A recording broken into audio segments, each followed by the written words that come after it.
Education minister, ఆయనకి ఎట్లయినా చదువు రాదు, మీ బాధ వారికి అర్థం కాదు. మీకు ఒకటే మాట, ఒక సోదరునికి ఒక మాట ఏం చెప్తున్నా అంటే, మన ఇంట్లో ఒక వారం తర్వాత దొంగలు పడతారంటే ఏం చేస్తాం మనం? ఒక 10 మందిని తీసుకొచ్చి తంతాం, అంతేనా? ఇప్పుడు మీరు ఇన్ని సంవత్సరాల నుంచి మీ తల్లిదండ్రుల కష్టాన్ని రోడ్డు మీద పడతారంటే మీరేం చేయాలి? ఆపాలి. ఇప్పుడు ఎవరిదో సమస్య, మా తల్లిదండ్రులు వద్దంటారు, మా సార్లు వద్దంటారు, పోలీసు వాళ్ళు చాపుతారు.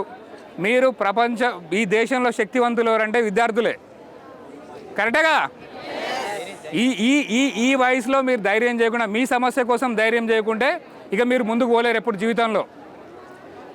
మీరు భయపడ్డారు అనుకో, ఎప్పటికీ మీ సమస్య పరిష్కారం కాదు. బయట వాళ్ళు వచ్చి మీ సమస్య కోసం కొట్లాడతారా?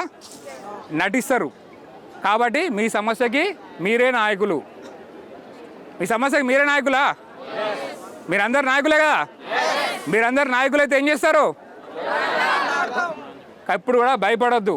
వచ్చి కూర్చొని, నిన్న ఎవరో చెప్పారంట, వచ్చి కూర్చొని పోలీసు వాళ్ళు మీరు ఎటు వెళ్ళొద్దు అటు వెళ్ళొద్దు అని అంటే మీరేం దొంగల లంగల కాదు కదా.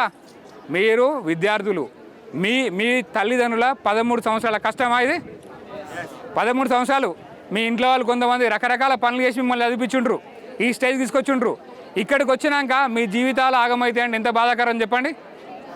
కాబట్టి ప్రభుత్వం వెంటనే దీని మీద ఒక స్పష్టత ఇవ్వాలి.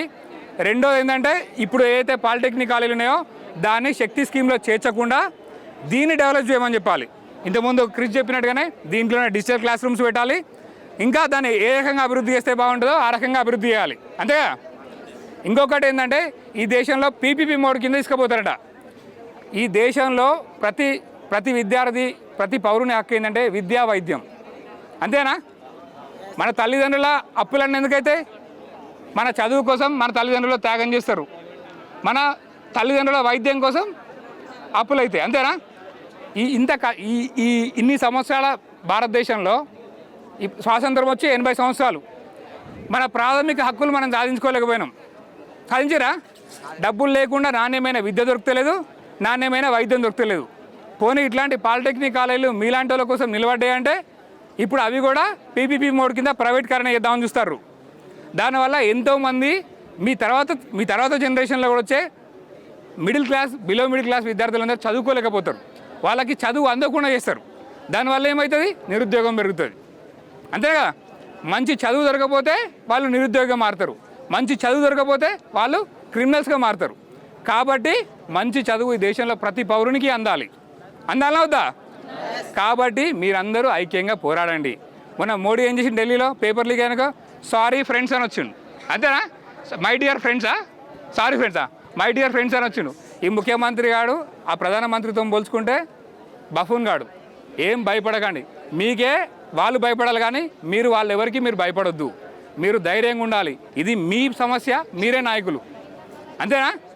మీరు కూడా మీ ఫ్రెండ్స్ అందరికీ షేర్ చేయండి, మీ ఫ్రెండ్స్ అందరికీ చెప్పండి, ఈ సమస్య మాది, ఈ సమస్యకి మేమే లీడర్లం, ఎవరో లీడర్ కాదు, మేమే లీడర్లము. కాబట్టి మీరందరూ మాకు మద్దతు ఇవ్వండి.